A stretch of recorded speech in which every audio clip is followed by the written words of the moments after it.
তাদের প্রত্যেকের উপর গণহত্যা চালানো হবে এবং বাংলাদেশ আর বাংলাদেশ থাকবে না, ভারতের দখলে চলে যাবে। কেউ গুম হয়েছে, কেউ বা আয়না ঘরে, কেউ শহীদ হয়েছে। আমাদের যদি আবারও জীবন দিতে হয় আবু সাইদ ভাইয়ের মতো, যদি আমাদের জীবন দিতে হয় আমরা আবারও জীবন দিব, রক্ত দিব। আওয়ামী লীগ পুরোপুরি একটা স্বৈরাচারী দল, স্বৈরাচারী সংগঠন এবং কি আমরা সকলে জানি যে আওয়ামী লীগ ভারতের কথা মতো চলে। কাজে এখন যদি পরবর্তীতে এত সংগ্রাম আন্দোলনের পর আওয়ামী লীগ বাংলাদেশের রাজনীতিতে ফিরে আসে, তাহলে ভারতের দখলে এই বাংলাদেশ চলে যাবে, ভারতের শাসনামলে চলে যাবে এবং আওয়ামী লীগের সকল স্বৈরাচারেরা বাংলাদেশকে দখল করে ফেলবে এবং বাংলাদেশের সাধারণ জনগণ যারা সবসময় ন্যায়ের পথে কথা বলেছে, এই আওয়ামী লীগের স্বৈরাচারদের বিরুদ্ধে দাঁড়িয়েছে, তাদের প্রত্যেকের উপর গণহত্যা চালানো হবে এবং বাংলাদেশ আর বাংলাদেশ থাকবে না, ভারতের দখলে চলে যাবে। তাই আমরা সকলে চাই আওয়ামী লীগ নিষিদ্ধ হোক। আমাদের এত হাজার হাজার শহীদ ভাইদের রক্ত যাতে বৃথা না হয়, কোনো স্বৈরাচার যাতে পরবর্তীতে বাংলাদেশের রাজনীতিতে আর ফিরে আসতে না পারে।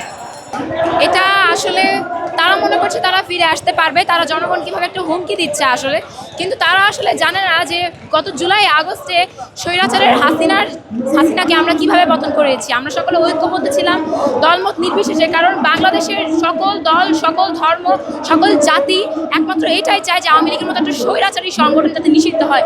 কাজে পুনরায় যদি আমরা আবার ঐক্যবদ্ধ হই, তাহলে এই সকল প্রশাসন বলেন, র্যাব বাহিনী, পুলিশ বাহিনী যারাই আওয়ামী লীগের দালালি করছে এখনও এত সংগ্রামের পরও, এই গণ অভ্যুত্থানের পরও, সেটা প্রধান উপদেষ্টা হোক আর যেই হোক, তাদের প্রত্যেকের অস্তিত্ব আওয়ামী লীগের মতোই বাংলাদেশের মাটি থেকে মুছে যাবে। তাদের উপর প্রভাব ফেলবে। আওয়ামী লীগ বিগত বছরে যখন ক্ষমতায় ছিল, তখন আওয়ামী লীগের এই ফ্যাসিবাদী কার্যক্রমের বিপক্ষে যারাই আওয়াজ তুলেছে, সে শিক্ষার্থী হোক, জনগণ, সাধারণভাবে জনগণ সকলেই কিন্তু যখন তাদের বিরুদ্ধে আওয়াজ তুলেছে, তাদের প্রত্যেকে আমরা দেখতে পেরেছি কেউ খুন হয়েছে, কেউ গুম হয়েছে, কেউ বা আয়না ঘরে, কেউ শহীদ হয়েছে। ঠিক এমনইভাবে এই 24-এর আন্দোলনের শুরুটাই হয়েছিল ছাত্র জনতা থেকে এবং ছাত্র জনতার উপরে এটা খুব বিরূপ একটা প্রভাব ফেলবে। তাদের উপরে পিলখানা এবং শাপলা হত্যাকাণ্ডের মতোই আওয়ামী লীগ যদি বাংলাদেশে ফিরে আসে, এই বিপ্লবী শিক্ষার্থীদের উপরে ঠিক একই প্রভাব ফেলবে, তাদের উপরে গণহত্যা চালানো হবে। গতকাল 12টা থেকে আমরা এখানে, আমরা শুধু একটাই আমাদের দাবি, আমরা আওয়ামী লীগের নিষিদ্ধ দাবিতে আমরা রাজপথে আমরা আছি। যতক্ষণ পর্যন্ত আওয়ামী লীগকে নিষিদ্ধ না করা হবে, ততক্ষণ পর্যন্ত আমরা এই রাজপথ ছাড়ব না। আওয়ামী লীগকে নিষিদ্ধ করতে হবে। যারা এখন বিভিন্ন জায়গায় আমাদের দায়িত্বশীল কর্মী যারা আছেন, তারা যতক্ষণ পর্যন্ত আমাদেরকে এই মাঠে থাকতে বলবেন, আমরা ততক্ষণ পর্যন্ত এই মাঠে আছি। যদি আমাদের আবারও জীবন দিতে হয় আবু সাইদ ভাইয়ের মতো, যদি আমাদের জীবন দিতে হয় আমরা আবারও জীবন দিব, রক্ত দিব, তারপরও আমরা আওয়ামী লীগকে নিষিদ্ধ করেই ছাড়ব। আমাদের টার্গেট, যতক্ষণ পর্যন্ত আমরা আওয়ামী লীগকে নিষিদ্ধ না করব না, ততক্ষণ আমরা এই রাজপথ ছাড়ব না।